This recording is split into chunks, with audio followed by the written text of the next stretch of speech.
Вокруг грязь, серость. Вот он, российский Starbucks, теперь это называется Stars. Нам осталось лететь чуть больше часа.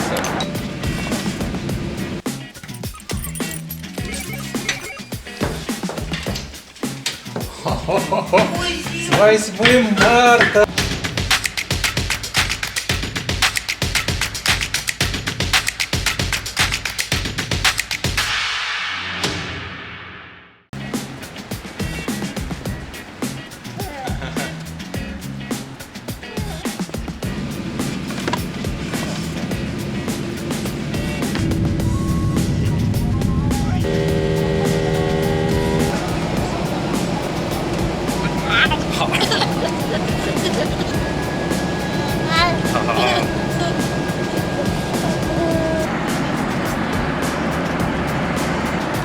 Нам осталось лететь чуть больше часа. Мы не сказали бабушке с дедушкой об этом событии. Хотим сделать сюрприз.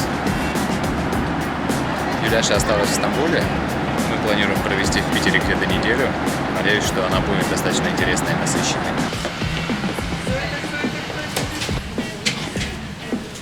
Мы благополучно приземлились в аэропорту Пулково на улице. Сколько там? 0 градусов. Легкий снег. Ну что, мы в Питере. Могу сказать первые свои ощущения. Это какая-то угнетающая обстановка. Не самая приятная. Как вы можете догадаться, здесь сейчас достаточно дождливо, снежно, мокро. Машину взял каршеринг Яндекс.Драйв. Хавейл, Жолион, так, по-моему, называется. Ну, после Audi Q5, конечно, это конечно... Так, ну что, мы приехали, осталось идти в дом. Реша.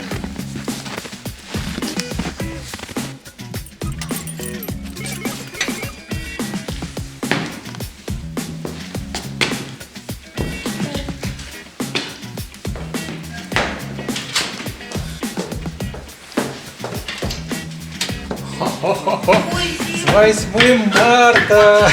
О, сюрприз-то какой! Боже мой! Вот это вы сюрприз, так сюрприз. Я и тебя не говорю. А у нас найдется что-то покормить ребенка, если приедет? Да. Я вот только сказал. Ну-ка, после нашего как облачко. Кто это тут Все такой? узнал, все мне показалось. Все уже, все узнал. Бабки написали. Да.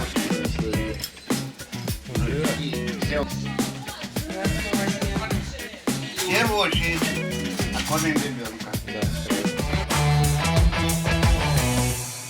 Снег, красота. И я уже не в Турции. Когда прилетел, меня охватила сначала депрессия. Вокруг грязь, серость. О, ужасно. После того, как ты живешь в солнце, почти всегда это становится достаточно таким неприятным фактором. Но стоило отдохнуть, поспать, и настроение уже поднялось.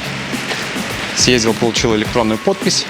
Что я буду с ней делать? Правильно, подавать отчетность и участвовать в госторгах. Как говорится, спасибо ей за то, что вытащила меня из солнечной Турции в снежную Россию.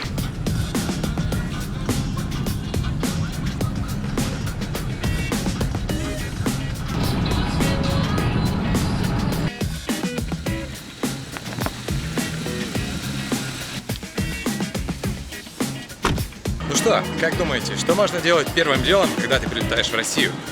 Для меня это поход в кино. Ну ладно, сначала я поспал, а потом поработал, ну и пошел в кино. Мне понравилось, здесь даже какие-то иностранные боевики идут. Вот на один из них я и планирую сходить. Непривычно видеть такие пустые торговые центры, потому что в Стамбуле даже маленькие торговые комплексы наполнены людьми. Знаете, что меня здесь наполняет? Меня наполняет обилие хорошего кофе, обилие цветочных магазинов. Это было как нельзя кстати на 8 марта.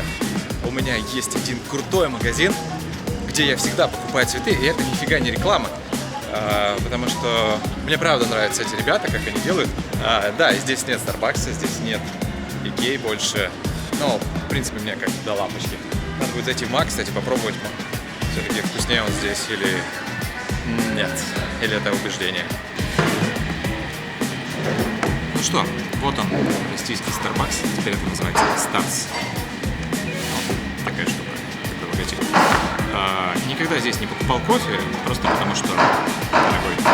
Но самое забавное, что в Стамбуле привык, реально скажу, что там это какая-то вообще, я не знаю, это какое-то сумасшествие по кофе. Все дико любят Starbucks.